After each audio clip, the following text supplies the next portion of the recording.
I am particularly pleased that the IDI has actually undertaken this initiative of, the TAI cooperative compliance audit. It is particularly useful and relevant for this time that we're facing, and in fact also underscores the need for us to evolve as auditors with and to understand our environment and how we can continue to add value. So my thoughts are that in order to consider inclusiveness in our audits, we must foremost have a thorough understanding of the entity's mandate and how the entity fits in and contribute to the country's national development plan and sustainable development goals. It is on this basis that we will be able to assess the modality used to provide support, deliver service to the different socio groups based on gender, socioeconomic standing, physical impairment, etc.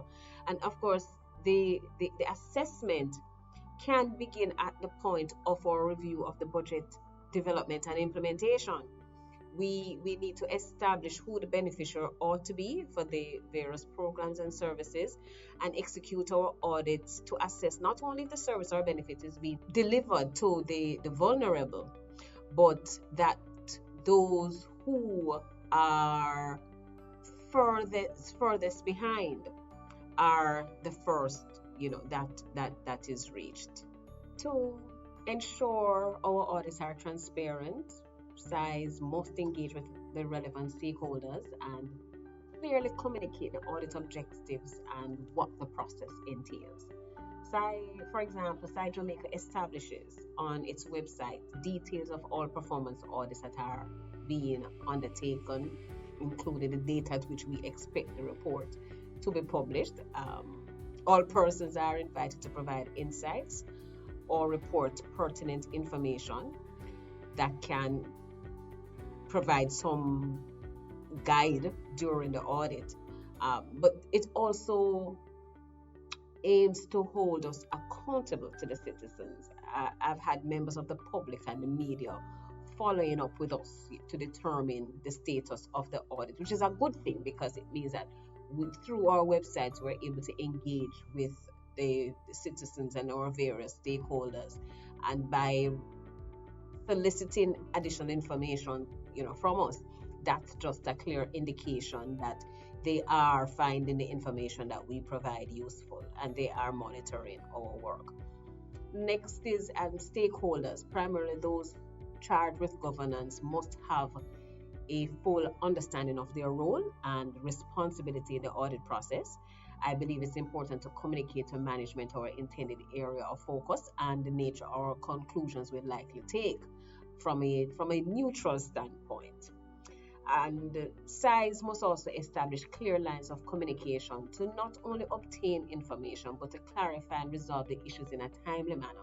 I do believe that it is important that auditees feel a sense of assurance that there will be an objective review and they will be engaged during the process. What they say matters. With respect to accountability, my view is that we must ensure that we add value to society by publishing high quality reports, which must be the result of high quality audits. Heads of SAIS must take the steps necessary to implement and adhere to the InterSci framework for professional pronouncements. As we scrutinize, so shall we be scrutinized. Hence, our reports and practices must withstand scrutiny.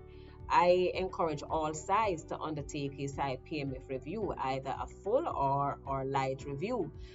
In this way, we can measure how well we are performing vis-a-vis the standards, and we determine the gaps that exist. And it is around this that we will also be able to come up with relevant strategic business plans that actually address the issues and the gaps that we have to ensure that there is institutional strengthening to allow us over a period of time to become more equipped to undertake real-time audits and to, even if it's not real-time audits, just to be able to respond in a very effective way in a time of crisis.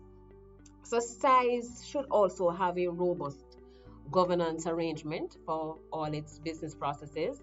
In more recent times, SAI Jamaica, as an example, has been certified ISO 9001, and it's not so much the certificate as much as the journey which caused us to reflect on our approach and processes and to transform to a customer focused and improvement driven organization. We also use this as a check and balance to ensure that our practices are based on acceptable standards. To be effective, SAIS, we must take the steps required to hold ourselves accountable as we hold others to account. And this really serves to improve our credibility. It is important that we demonstrate that as a supreme audit institution, as supreme audit institutions, we have a firm understanding and appreciation for ethical requirements and conduct, as well as robust governance arrangement that involves continuous engagement with our stakeholders.